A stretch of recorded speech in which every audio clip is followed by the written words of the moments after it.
Me présente. Je suis Katia Daudelin, je suis la directrice de l'Arc-en-Ciel, qui est un organisme sans but lucratif qui existe depuis bientôt 40 ans et qui a pour mission de soutenir les gens dans leur recherche de mieux-être, dans leur quête de sens. Et dans les ateliers, les retraites, les séminaires que nous offrons, mais particulièrement les rêves, les mythes, cette exploration des archétypes sont présents. C'est un outil qu'on utilise particulièrement, tout le monde symbolique, qui est d'une grande richesse. À l'Arc-en-Ciel, je ne suis pas toute seule, on est une équipe qui cheminons ensemble depuis longtemps, avec, dans ce but-là d'une connaissance profonde de qui nous sommes, de connaître, de toucher à notre essence. Et c'est de ça que les mythes parlent. C'est de cette recherche-là de l'être profond, ce chemin-là de l'humain qui cherche à être unifié. Que c'est de ça dont on va se parler ce soir, de cette richesse-là du monde des mythes et de la façon dont ils peuvent nous aider dans un chemin de connaissance de soi. Je dois dire, d'ailleurs, en commençant, que je ne suis pas, pour ceux qui me connaissent le savent, je ne suis pas une théoricienne, je ne suis pas une spécialiste des mythes non plus. Mais j'ai été touchée dès mon premier contact avec ce monde-là des mythes. J'ai été touchée par la profondeur de la vision que les mythes apportent. Parce que justement, je dis vision parce que les mythes ne sont pas le résultat d'idées, mais vraiment de vision intérieure. On pourrait dire qu'ils parlent à l'intellect, pas au cœur, mais qui ne parlent pas à l'intellect, qui ne s'adressent pas à l'intellect, mais plutôt au cœur. Mais c'est donc mon expérience d'abord de cet univers-là des mythes que j'ai le goût de partager. Je vous disais, j'ai été touchée dès le premier contact avec ce monde-là des mythes. Et c'était dans un atelier, un séminaire de 7 jours qui s'appelait le séminaire mythique. Ça fait très longtemps, j'étais dans la vingtaine et je participais, c'est ça, à cette semaine-là qui s'appelait le séminaire mythique, qui était animé par Rose Pinault, qui est la fondatrice de l'Arc-en-Ciel avec son conjoint André Lévesque. Et Rose avait d'ailleurs été inspirée pour ce séminaire-là d'un de ses rêves. C'est dans un de ses rêves que lui était venu tout le fil du séminaire mythique. Et c'est ça, ça a été ma première plongée pour moi dans ce monde-là. Et dès les premiers moments, j'étais vraiment touchée par l'intensité de ce qui se passait là. Je me souviens, dès le premier soir, comme si j'avais laissé derrière moi, à travers le rituel qui se passait, le monde que je connaissais pour entrer dans un monde inconnu, un monde où se passe l'aventure des héros, des héroïnes, des mythes, justement. Je me souviens de ce moment-là et où j'ai fermé les yeux pour un moment. Et quand je les ai rouverts, mon regard sur tout ce qui m'entourait était différent. Mais j'ai constaté que la magie s'était installée à ce moment-là, puis qu'on avait changé de niveau de conscience. Mais je vous dis ça après coup. Sur le coup, j'ai juste été vraiment émerveillée de voir que mon regard était différent sur ce qui m'entourait. Et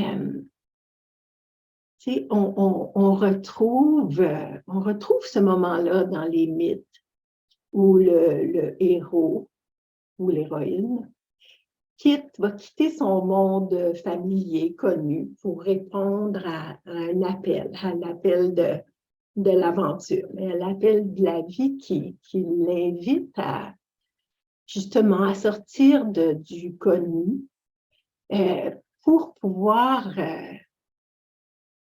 s'accomplir totalement.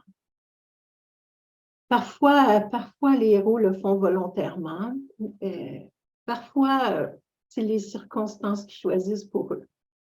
Puis je pourrais y revenir tout à l'heure. Mais je reviens à mon expérience du séminaire mythique, qui était vraiment une expérience, comme je le disais au début, puis je pense qu'il y a des gens qui se sont rajoutés, qui était une expérience vraiment marquante. Et c'est particulièrement à travers des rituels que j'ai pu ressentir la puissance des mythes. Un dragon, dans ce séminaire-là, il y avait des dragons.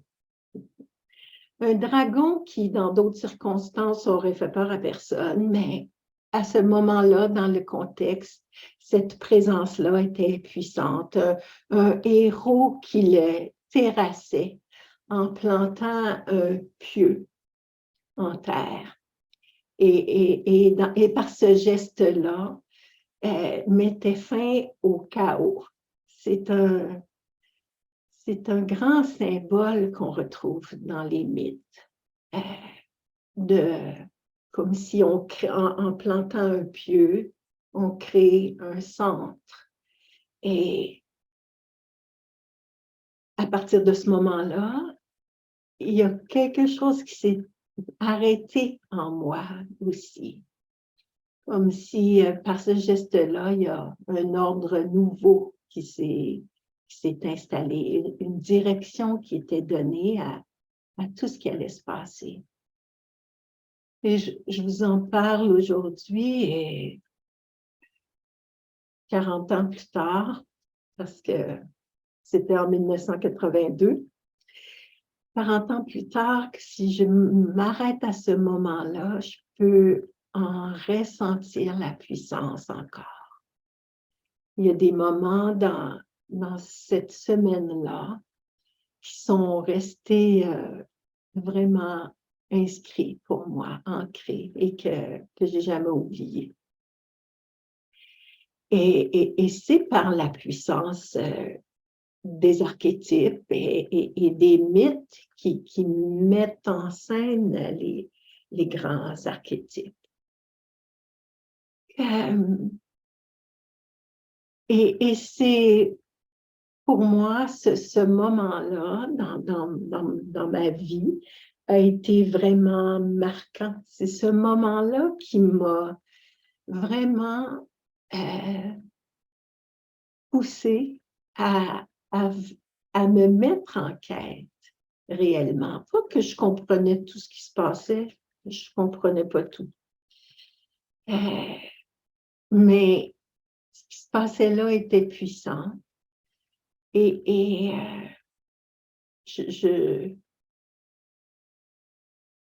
c'était sais, par exemple, je me souviens d'un moment où Rose, qui animait l'atelier, nous a parlé de Perceval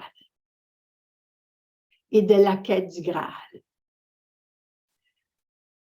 Même si je ne sais pas, certains d'entre vous peut-être connaissent bien les mythes, puis peut-être d'autres non, mais personnellement, probablement que j'avais déjà entendu parler vaguement de la quête du Graal, mais le fait d'en entendre parler dans ce contexte-là, où on entrait dans cette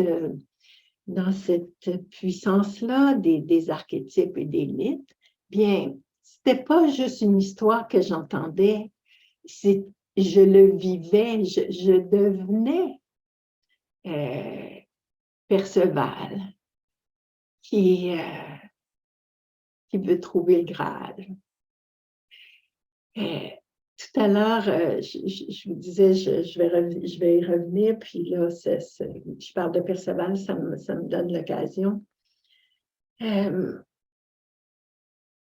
vous disais, les héros des mythes quittent leur monde connu pour entrer dans un voyage comme celui-là, un voyage initiatique, c'est ça la quête du héros et ce que les mythes racontent. Il faut d'abord quitter notre monde connu. Ça ne veut pas dire nécessairement à partir de chez soi, mais c'est représenté de cette façon-là dans les mythes.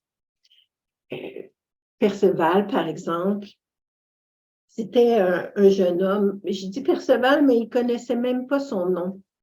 Sa mère l'appelait Beau-Fils. C'est plus tard dans son cheminement qu'il va apprendre comment il s'appelle. C'est un jeune homme de 15 ans qui vit dans la forêt, vraiment dans un endroit isolé, loin de tout. Et que son seul contact, c'est sa mère et la forêt. Et un jour, qui est dans la forêt à jouer avec son javelot, qui était très habile au javelot, il entend des chevaliers, mais il ne sait pas encore que c'est des chevaliers. Il entend un son qui est pour lui effrayant parce qu'il n'a jamais rencontré de chevaliers, le son des armures, des chevaux. Et il se dit, mon Dieu, c'est sûrement des diables qui approchent. Et après, les chevaliers arrivent et il les voit, cinq chevaliers dans leurs armures qui sont éblouissantes au soleil. Puis là, il se dit, mais là, non, c'est pas des diables, c'est des anges souvent. Et à partir de ce moment-là, il leur demande, à partir de ce moment-là, il commence par leur demander qui ils sont. Et ils disent qu'ils sont des chevaliers, puis qui servent le roi Arthur, qui sont de la cour du roi Arthur. Et à partir de ce moment-là, Perceval, il veut devenir chevalier. Il pense juste à ça. Il retourne chez lui, il dit à sa mère qu'il veut devenir chevalier. Sa mère perd connaissance. Et en revenant à elle, elle lui raconte son histoire que le père de Perceval, son époux, était un chevalier qui était blessé et qui est devenu infirme. Que ses deux autres fils sont étaient des chevaliers aussi et ont été tués alors qu'ils venaient seulement d'être nommés chevaliers. Mais Perceval, il écoute à peine, bien qu'il entende que c'est pour ça que sa mère l'a gardé dans cette forêt-là, loin de tout, parce qu'elle ne voulait surtout pas qu'il devienne chevalier.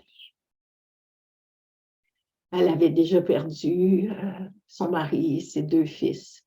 Et Perceval avait 2 ans à ce moment-là, donc il ne s'en souvient pas. Lui, c'est son seul univers, c'est cette forêt-là. Mais c'est plus fort que tout pour lui. À partir de ce moment-là, tout ce qu'il veut, c'est aller à la cour du roi Arthur et se faire nommer chevalier. Que, je vous raconte ça, Sylvia. Il y a une longue histoire de Perceval et de sa recherche du Graal ensuite, mais pour parler de ce moment-là où il y a un appel à laisser le monde qu'on connaît pour quelque chose de plus grand que nous, pour quelque chose auquel on aspire plus que tout.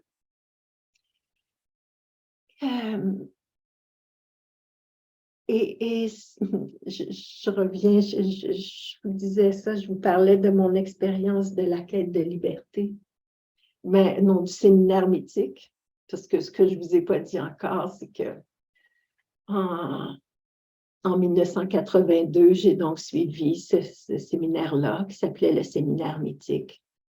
Et maintenant, depuis bien des années, j'anime un séminaire qui s'appelle La quête de liberté et qui suit ce même fil-là que Rose avait imaginé à ce moment-là, à cette époque-là. C'est devenu la quête de liberté. Bien sûr, ça s'est transformé avec le temps, mais c'est toujours ce voyage-là à travers les grands archétypes et à travers les mythes qui est la trame de ce séminaire-là.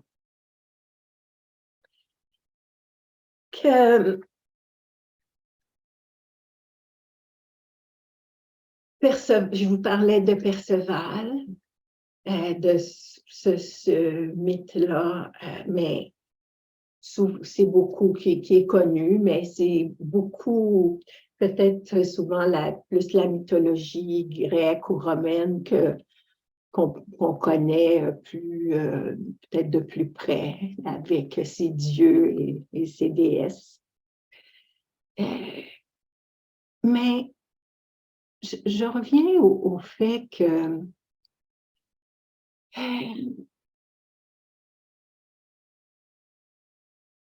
pourquoi ça a été marquant pour moi, c'est parce que c'était pas des histoires que j'entendais, mais quelque chose que je vivais intensément.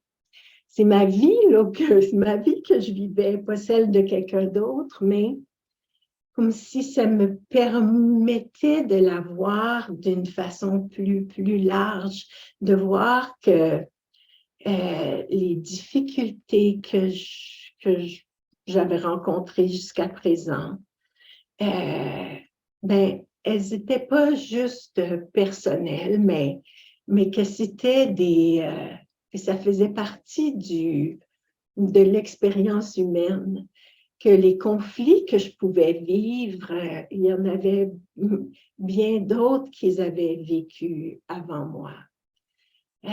Que l'aspiration que j'avais à être moi-même, c'est particulièrement comme ça que je le ressentais à ce moment-là, que je voulais être moi-même. Bien d'autres avant moi avaient eu cette recherche-là. Et ça rendait ce que je vivais, pourrais dire une expérience sacrée, une expérience qui est pas banale. Et c'est ça le pouvoir des mythes. Et c'est ça que j'ai envie de partager. J'en parle, puis ça me rend vivante parce que je voudrais que tout le monde puisse connaître cette puissance-là des mythes. Peut-être pour situer un peu cet univers-là des mythes, des symboles, je vais vous parler je vais m'inspirer de la psychologie sacrée de Jane Austen. J'aime beaucoup la façon dont elle parle de 3 royaumes d'expérience qui nous permettent de nous situer justement de situer cet univers-là des mythes, des symboles dans notre propre expérience, puis dans notre vie. Excusez-moi, je cherche mes papiers, mais ils ne sont pas trop loin.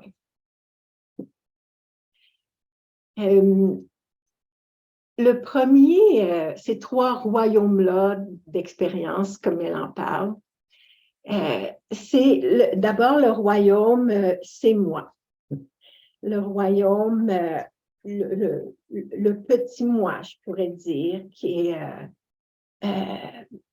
le monde de notre existence ordinaire, de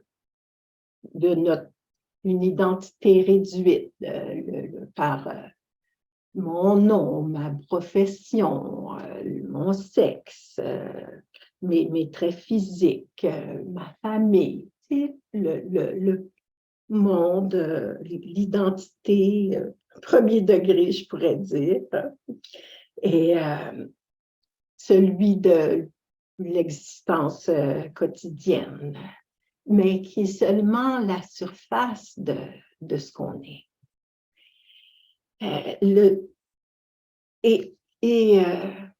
Un monde qui est terne, je pourrais dire, où le sacré n'a pas de place. C'est le royaume de l'histoire et des faits qu'elle appelle « c'est moi ». Le deuxième royaume, c'est celui justement des symboles et des mythes, qu'on va appeler « nous sommes ». C'est moi, et c'est moi le premier royaume, nous sommes ce deuxième royaume-là, qui est justement la demeure du mythe, des rêves, des archétypes, des symboles, et qui nous fait entrer dans le temps et l'espace sacré, par opposition au temps chronologique du royaume, c'est moi. C'est le lieu où on fait connaissance avec toutes les possibilités, tout ce qu'on porte en nous, avec les dieux, les déesses, qui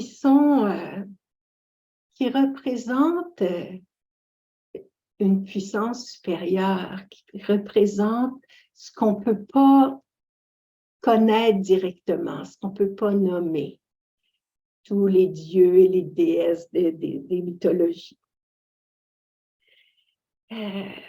Certains de ces dieux-là ont une apparence humaine pour lesquels on peut se sentir en affinité, on peut ressentir de l'amour et auxquels on peut s'identifier. Et cette identification-là, mais nous pousse à devenir plus pleinement ce que nous pouvons être véritablement, nous pousse à aller au-delà du royaume, c'est moi, de ce qu'on croit être souvent, par lequel on se définit en premier lieu. Et ce monde-là, c'est ça, par ce monde-là, on a accès à toute une autre dimension de nous. Et toutes les civilisations ont puisé dans ce royaume-là pour s'imprégner d'histoires archétypales, justement, des mythes qui amènent aussi des rituels et du renouveau dans toutes les sociétés. Que c'est de ce royaume-là, nous sommes aussi, que proviennent toutes les inventions, toutes les créations à travers ce royaume-là, nous sommes. On a accès à l'infini des possibilités. Et comme si tout prend sa source, tout ce qui se concrétise va prendre sa source dans ce monde-là. C'est le monde, c'est ça, des visions créatrices, où on trouve des solutions aux problèmes qui se posent, aux questions, des réponses aux questions qu'on a. Et on pourrait dire que le petit moi accède à ce monde-là de nous sommes, justement par le biais des rêves, par celui des mythes, de l'imagination, mais aussi de la prière, de la méditation, tout ce qui nous amène plus profondément à l'intérieur de nous donne accès à ce monde-là des symboles, des mythes, et à un temps et un espace sacré. Finalement, le troisième royaume, c'est celui de l'être intuitif, c'est celui de la source, qu'on pourrait appeler « je suis ». Donc, c'est moi, le petit moi, nous sommes, et finalement, je suis.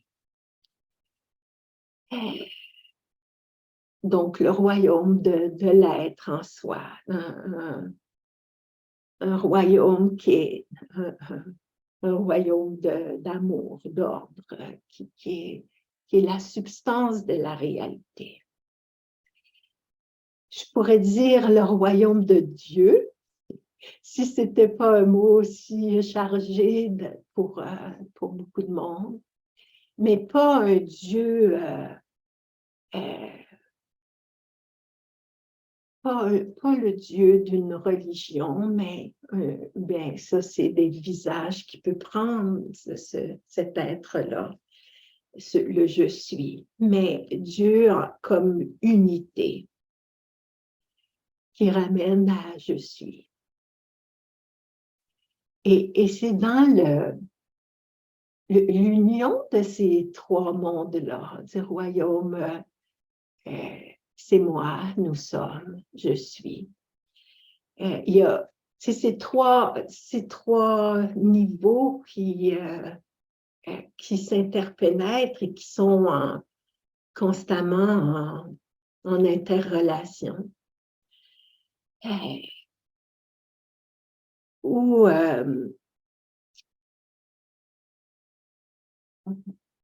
c'est moi, par l'intermédiaire particulièrement du royaume où nous sommes, peut avoir accès à je suis. C'est difficile de partir de ces moi, de ce petit moi, et d'avoir accès directement au royaume je suis. Je reprends les termes de royaume que Jane Austen utilise parce que j'aime bien l'image que ça fait, mais je pourrais dire des niveaux de conscience. C'est difficile de passer de ces moi à je suis. sans passer par l'intermédiaire du royaume où nous sommes. Et c'est pour ça que les mythes, les rêves, cette exploration-là du monde symbolique est si précieuse parce que on peut l'imaginer. C'est difficile de contacter quelque chose d'abstrait. C'est abstrait, cet état-là, je pourrais dire, cette connaissance-là, je suis, qui a pas auquel on donne des noms, mais qu'en réalité, qui n'a pas de nom, qui n'a pas de forme. On a souvent besoin de passer par ce monde-là, nous sommes, par des symboles qui vont nous permettre d'entrer en contact avec cette dimension-là plus profonde de nous. Et en s'identifiant avec les grands mythes, avec ces thèmes-là,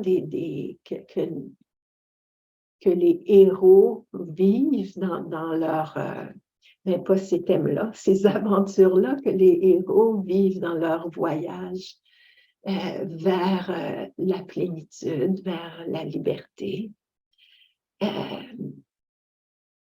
On peut s'identifier à eux et le vivre en étant inspiré par leur cheminement. Les mythes, ils créent une ouverture dans la psyché qui permet de prendre contact avec le royaume de je suis, avec l'être qui est notre essence profonde. C'est ça la magie des mythes. J'aurais le goût parce que là, je vais vous parler déjà, je voudrais vous proposer, avant d'aller plus loin, juste une petite expérience, un moment de visualisation pour vous permettre d'expérimenter pour un moment comment on peut entrer dans une forme archétypale, je pourrais dire, dans un symbole, et juste voir l'effet pour vous. Prenez le temps de fermer les yeux.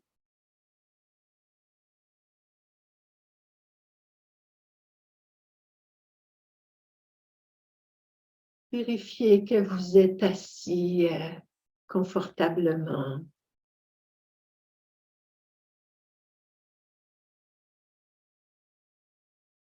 Puis, laissez-vous vous détendre.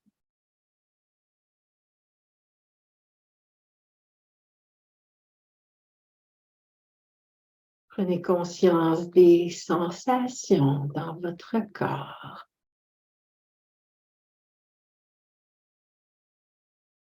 Pour vous permettre d'entrer à l'intérieur de vous. Comme si vous vous laissiez descendre au fond de vous.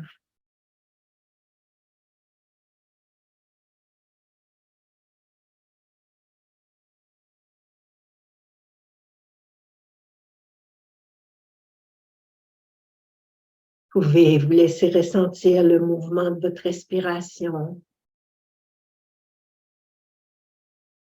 Vraiment entrer dans ce mouvement-là d'inspire et d'expire.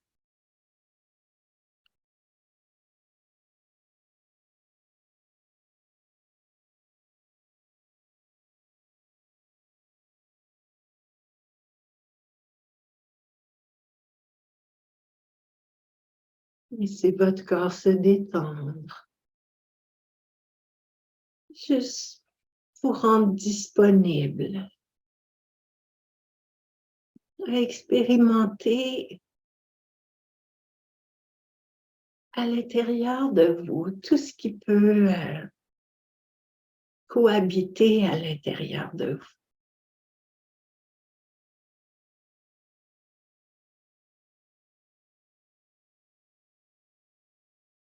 Je vous invite à prendre contact avec l'archétype de la grande mère, de la déesse mère. Laissez-vous, avec l'image que vous pouvez en avoir, je ne donnerai pas trop de caractéristiques pour vous permettre vraiment d'entrer dans votre propre imaginaire, dans votre propre expérience. Laissez-vous entrer dans les sensations de la déesse mère. Vous devenez cette mère universelle, ce symbole-là. La grande mère, la déesse qui voit le monde avec compassion, avec sa sensibilité, son intelligence. Vous êtes cette déesse mère.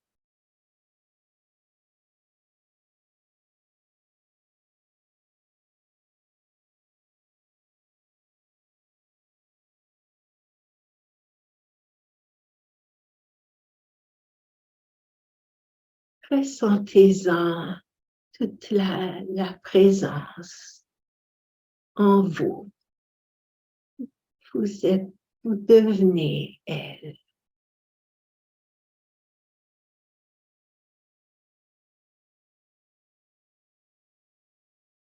Et observez ce que vous ressentez.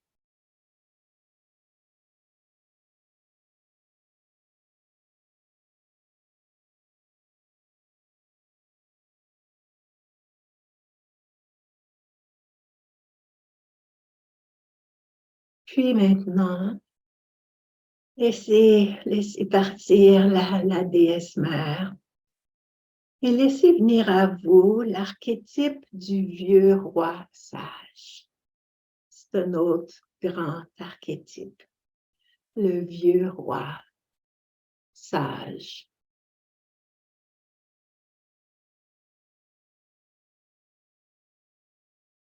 C'est vous entrer dans son expérience, dans son corps, dans son être. Et c'est l'archétype, vous pénétrez pleinement, vous devenez ce vieux roi sage.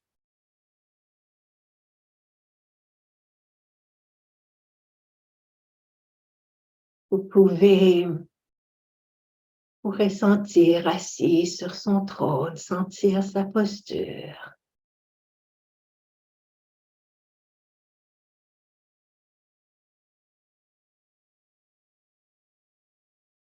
Vous déplacer comme lui le ferait. En voyant les choses de son point de vue. Dans le rôle qu'il occupe. Vous êtes ce vieux roi dans sa sagesse.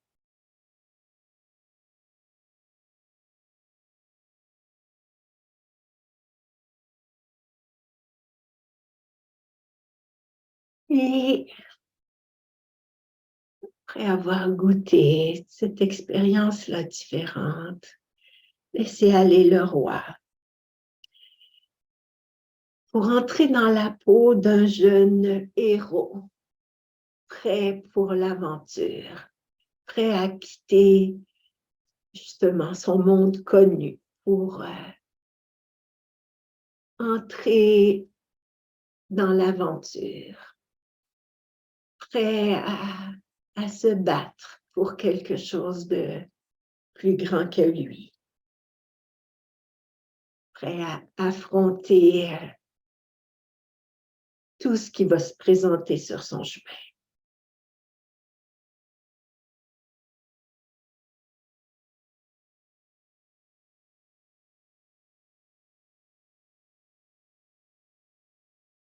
Peut vous venir des images de héros que vous connaissez, ou simplement l'énergie du jeune héros.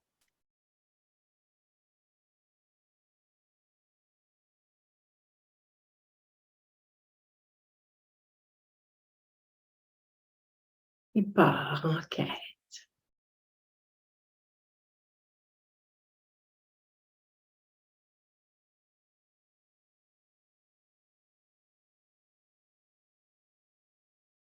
Puis, laissez aller le héros pour vous identifier à l'enfant sacré, à l'archétype de l'enfant sacré, de l'enfant divin.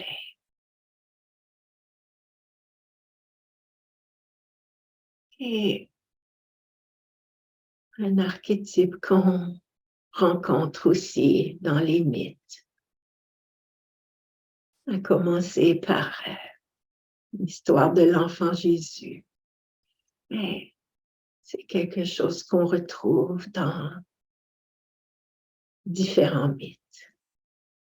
Entrez dans cette énergie-là de l'enfant sacré, de l'enfant divin. Laissez ce petit corps-là vous habiter.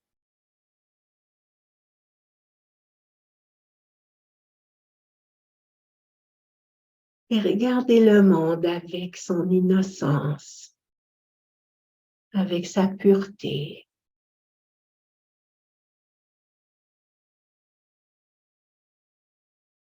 Sa sagesse.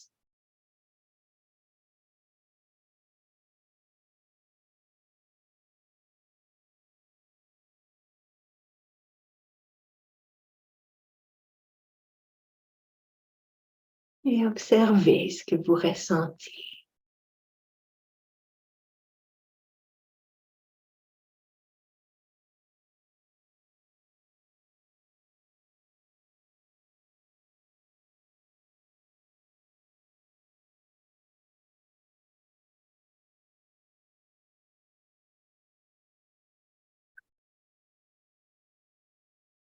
Puis, tout doucement,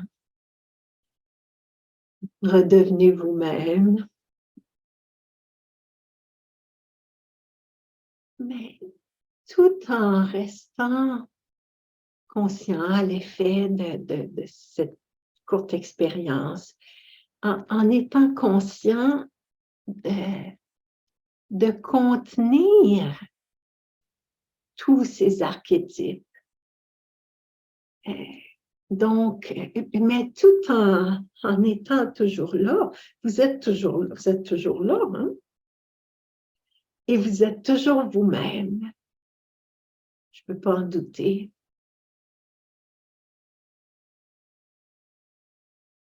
Alors, soyez conscient que vous êtes l'un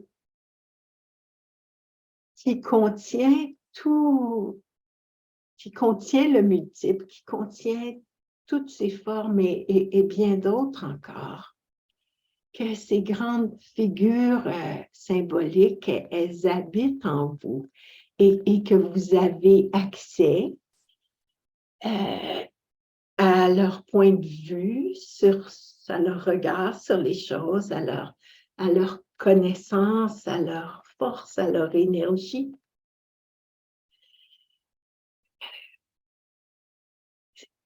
On a accès aux forces, à la puissance de ces grandes images archétypales.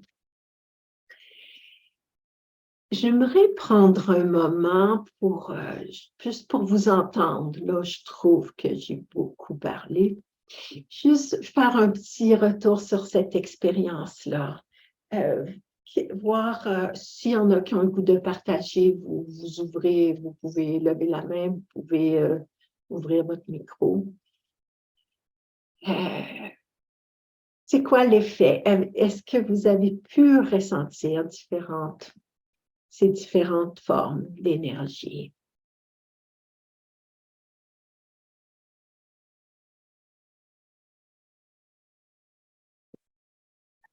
Laissez-moi pas parler de ça. Ça, c'est plat. Je vous donne encore une petite chance. Katia? Alice? Oui. Oui. Bonjour, Alice. Bonjour. Moi, ce que j'ai retenu dès le début, tu as dit la grand-mère. Et je suis restée sur grand-mère. Ah, oui. Absolument. Ça me convient. Ça va. C'est un autre archétype, la grand-mère. Et la grande déesse, c'est une grand-mère. C'est bon. OK, c'est bon. Et c'était quoi l'effet d'être la grande déesse grand-mère? J'aime bien ça. Oui. C'est ma place. Je suis contente. Ça me va. Bon. Merci. Est-ce que quelqu'un d'autre voudrait partager? Suzanne? Je vois que tu essayes d'ouvrir ton micro. Oui, merci. Regarde, j'ai beau avoir connu les séminaires mythiques après toi et les quêtes, mais ça me rend toujours dans un espace de joie ineffable. C'était mon partage. Ouais, merci.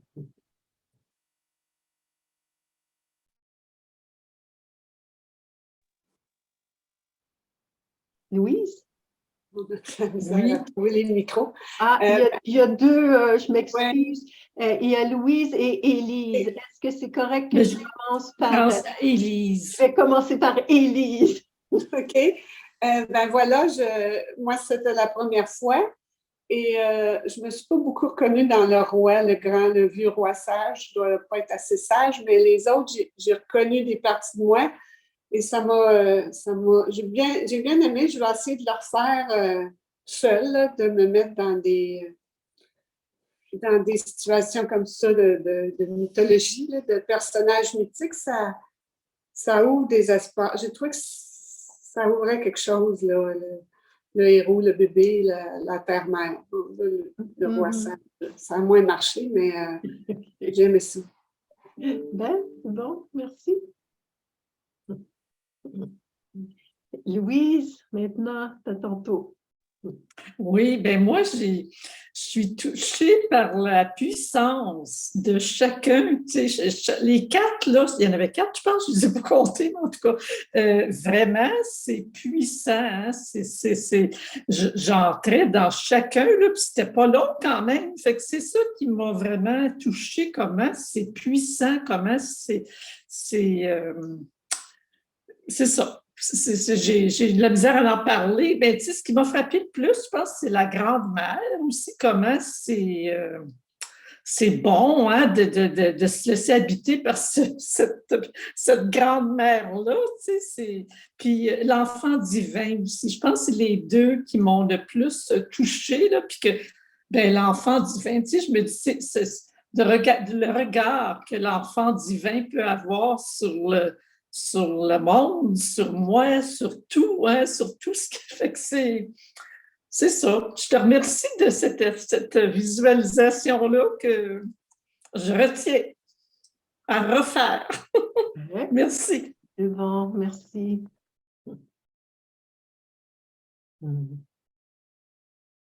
Est-ce que quelqu'un d'autre veut partager? Je vais prendre encore quelques interventions si vous avez vous. Toujours briser la glace un peu, là.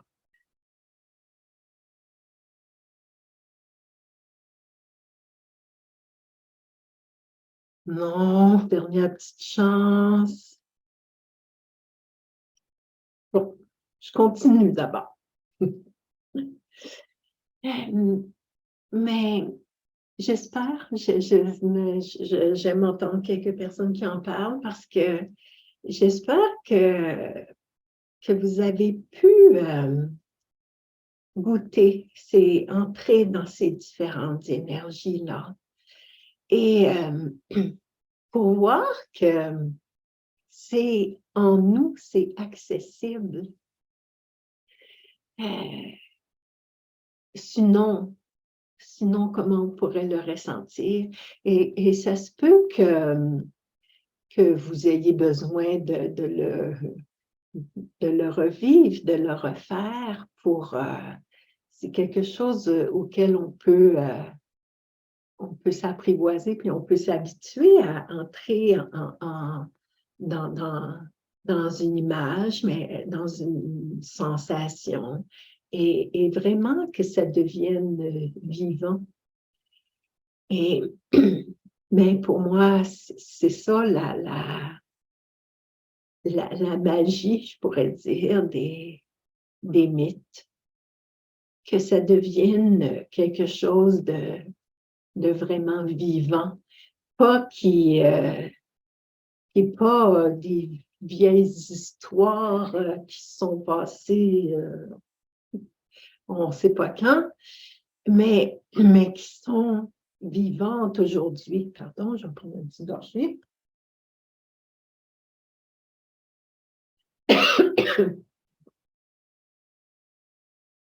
C'est ça, c'est vivant aujourd'hui et accessible, et ça concerne notre vie. Et c'est l'autre aspect avec lequel je voudrais continuer pour un petit moment. Que, tu sais, dans le message que j'avais écrit pour annoncer la conférence, je disais l'essence de l'être humain est avant tout spirituelle. Puis son cheminement, mais c'est un processus d'évolution de la conscience, un processus d'éveil qui l'amène à découvrir cette essence-là profonde. Et c'est ce processus-là de transformation que révèlent les mythes, comme s'ils nous indiquaient le chemin à suivre et les écueils à éviter. Je disais tout à l'heure, il y a certains mythes que peut-être on connaît plus que d'autres. Hercule, par exemple, les 12 travaux d'Hercule. Il y en a peut-être qui connaissent par les 12 travaux d'Astérix, mais c'est une autre façon de les aborder. Mais ce chemin-là d'Hercule qui était mi-humain, mi-divin, parce que sa mère était immortelle, mais son père était Zeus, c'était un dieu. Mais ça représente ce chemin-là des humains qui cherchent à s'unifier, à unir leur nature humaine et leur nature divine. Et à travers les 12 travaux qu'Hercule doit accomplir, bien, c'est tout un chemin que je ne décrirai pas tout ce soir, mais c'est tout le chemin qui nous est montré, un chemin où on doit apprendre la maîtrise des pensées, la maîtrise des désirs, pour arriver parce que les désirs, c'est quelque chose pas que c'est mal les désirs, mais si on veut de multiples choses, bien, on devient éparpillé. On a besoin de rassembler notre énergie et de vouloir quelque chose plus que tout dans ce chemin-là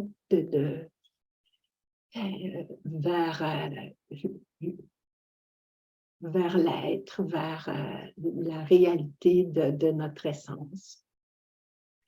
Fait que c'est ça, les 12 travaux d'Hercule, par exemple, vont nous montrer toutes les étapes de ce chemin-là, d'affronter.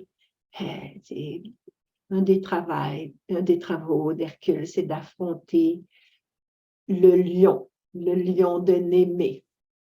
Mais pour ce faire, Hercule doit entrer dans une caverne et bloquer les issues, vraiment faire face au lion.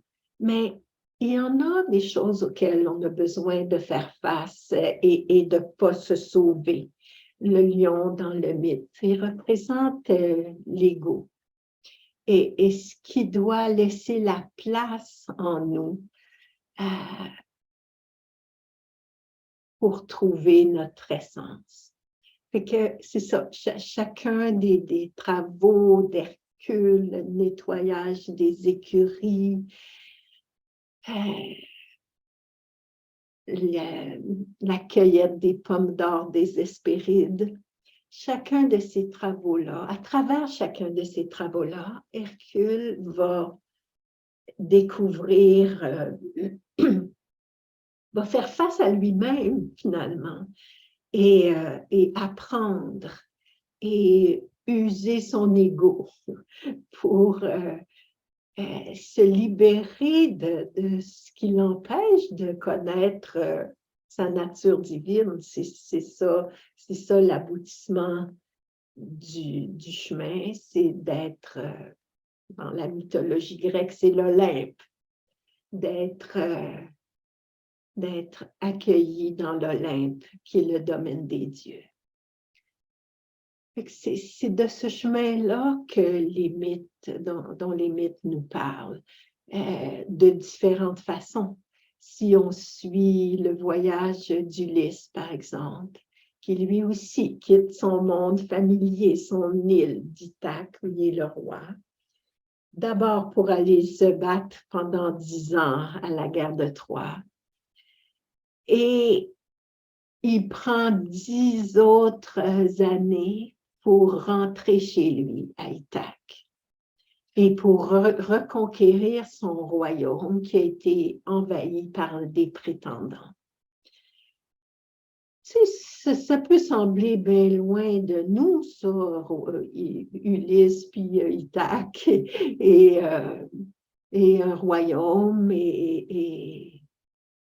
à conquérir, mais si on reprend la symbolique pour nous, bien, notre royaume, c'est le soi, c'est cette essence profonde qu'on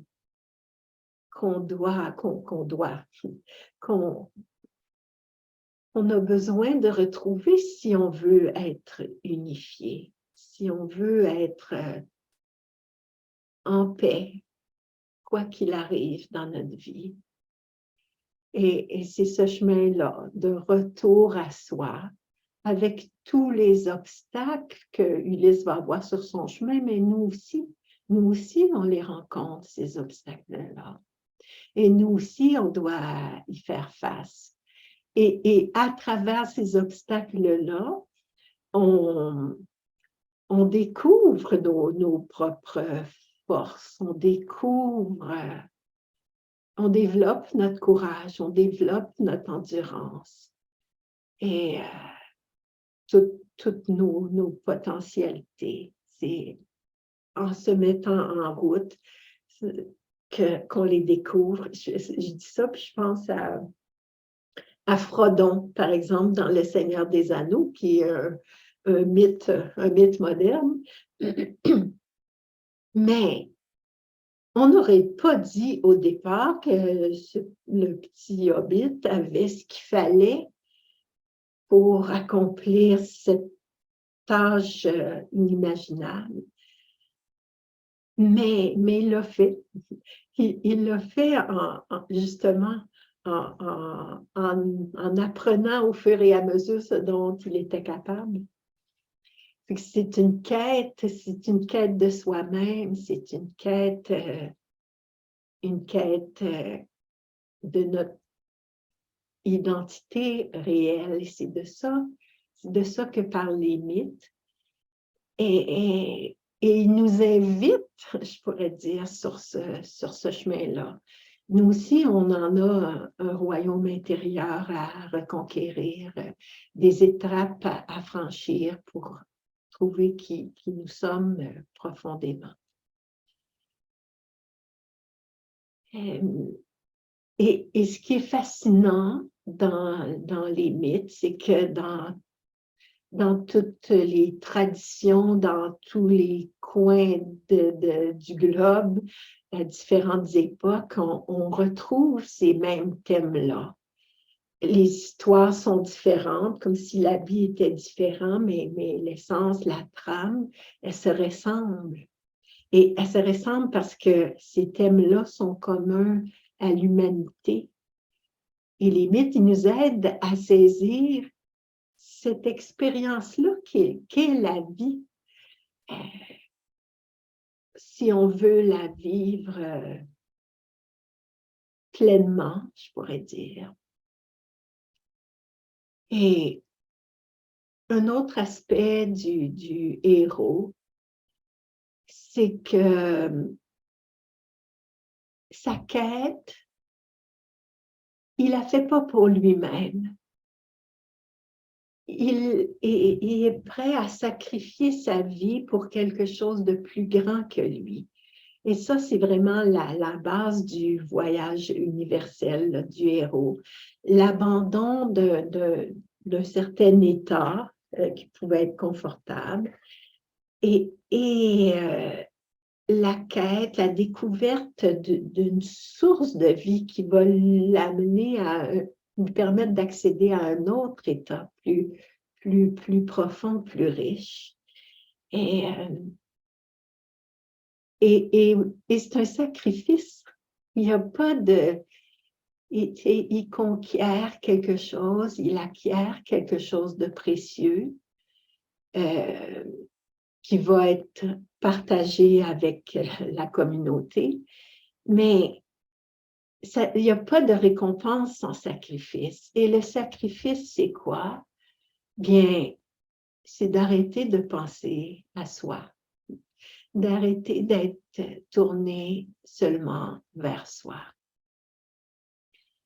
Si le héros quitte son monde et est prêt à descendre dans les profondeurs, à gravir des sommets pour trouver quelque chose qui lui manque, mais qui manque à ses semblables également.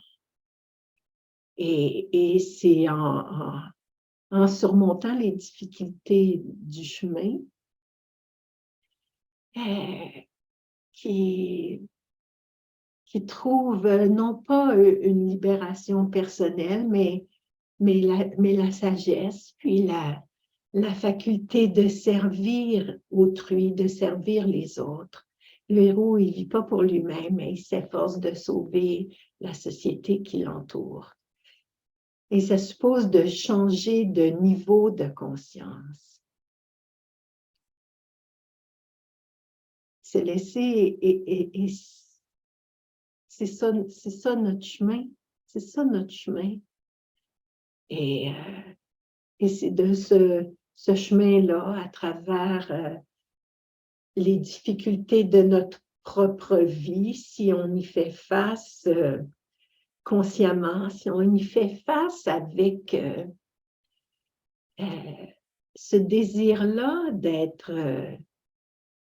de servir, je pourrais dire, d'être au service des autres, au service de la vie, d'apporter notre contribution. C'est pas qu'on va faire nécessairement des choses extraordinaires, là, et mirobolantes, mais en étant profondément nous-mêmes, c'est comme ça qu'on libre de tout ce qu'on a appris, je pourrais dire, de contraignant, de tout ce de tous les conditionnements qui nous limitent. C'est comme ça qu'on peut apporter notre contribution au monde qui nous entoure. Et mais ce que j'ajouterais pour terminer, je m'en vais vers la fin, c'est intéressant d'avoir une connaissance des mythes. Les histoires, c'est toujours intéressant à entendre. Mais l'essentiel, c'est d'entrer véritablement dans l'aventure de la vie. Si on veut vraiment changer le monde, pourquoi pas? Il y en a bien besoin, je trouve. Il faut le faire, le chemin. C'est pas par la pensée qu'on se transforme, mais par une démarche, en entrant profondément en nous-mêmes, en acceptant de se voir avec lucidité, avec bienveillance aussi.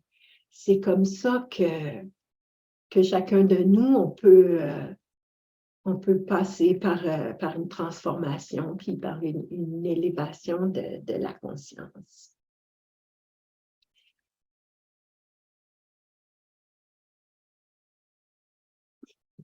Ça, c'est vraiment l'essentiel que je voudrais que vous reteniez. Peut-être que vous le savez déjà, mais on a besoin d'entrer activement dans cette recherche-là. Et à travers ce qui est là dans notre vie maintenant, pardon, c'est pas qu'il faut aller ailleurs, faire quelque chose de différent, mais tout ce qui est là dans notre vie maintenant, c'est notre chemin. C'est notre chemin pour trouver qui on est profondément. Puis, avant de prendre un moment pour voir si vous avez des questions, je vais vous parler en quelques mots de la quête de liberté. Mais en fait, je veux vous inviter à en savoir plus sur la quête de liberté. Je vous parlais au début du séminaire mythique qui a été l'ancêtre de la quête de liberté qu'on donne maintenant à l'Arc-en-Ciel. Puis, bien, il y a des soirées d'information qui sont prévues. Je vous donne brièvement les dates. Là. Le 31 mars, il y a une soirée d'information qui va être en ligne et le 8 mai en présence à Montréal. De toute façon, sur le site de l'Arc-en-Ciel, vous allez avoir ces informations-là. Il y a aussi cette conférence-là était la première d'une série de 3 conférences.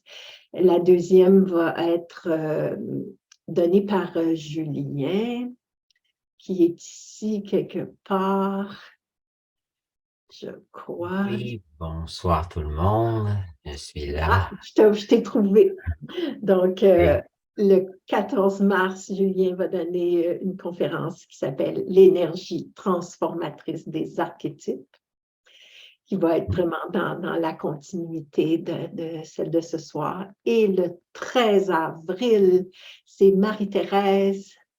Marie-Thérèse, toi aussi, tu peux te manifester. Bonsoir tout le monde. Qui va donner une conférence sur la magie des rêves, auquel je vous invite. Puis, finalement aussi, j'ai le goût de vous dire que j'anime un atelier qui s'appelle « Apprendre à aimer », qui commence bientôt le 25 février. Donc, c'est une journée à Montréal et un week-end à Sutton.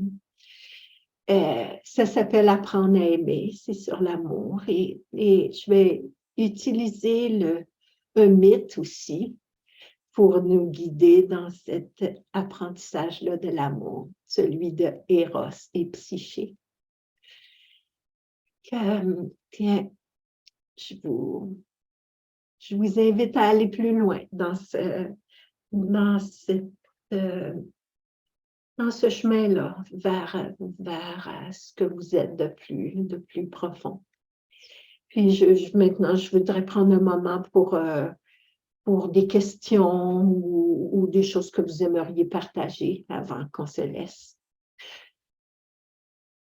Oui, Louise. Bonsoir. J'ai trouvé ça vraiment intéressant. C'est quelque chose auquel je ne m'étais jamais vraiment intéressée. Et ça me donne le goût d'aller plus loin. Je ne sais pas, avez-vous un livre à conseiller pour un petit peu... Bien, sur les mythes particulièrement, là, il y a des livres de Joseph Campbell. OK. Puissance, il y en a un qui s'appelle Puissance du mythe. OK. Ça, c'est vraiment intéressant. OK. Oui. Parce que ce que vous parliez tantôt, c'est 8 jours, je pense, quête de liberté. Oui, c'est ça. Parce que c'est tout un plongeon, là. Il n'y a pas de il n'y a pas de petit week-end pour commencer en douceur, là. Bien, oui, mais Marie-Thérèse, par exemple, donne des ateliers sur les rêves. Ça peut être une façon d'entrer en contact avec nous, avec notre façon de travailler. Il y a l'atelier Apprendre à aimer dont je parlais. Il y a même encore une plus accessible, je pourrais dire. Marie-Thérèse, chaque 2 semaines, anime, ça s'appelle Mes rêves en vidéoconférence.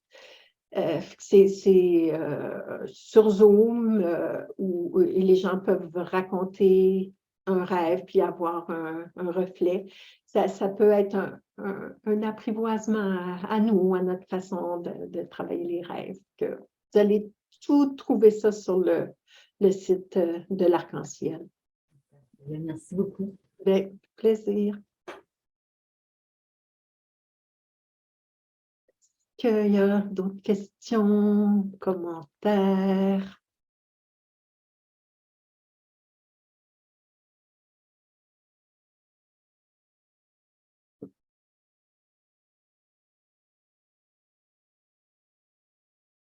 Pas d'autres choses à ajouter, vous êtes sûr?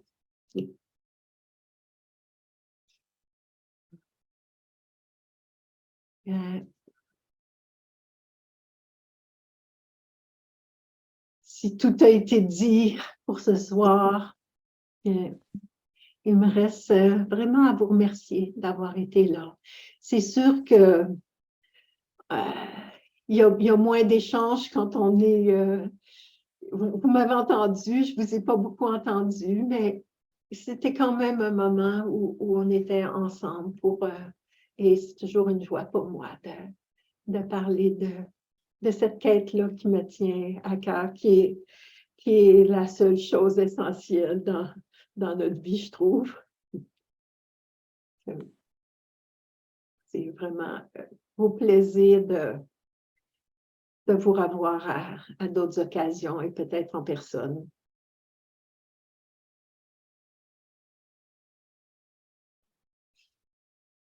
Merci beaucoup. Bien.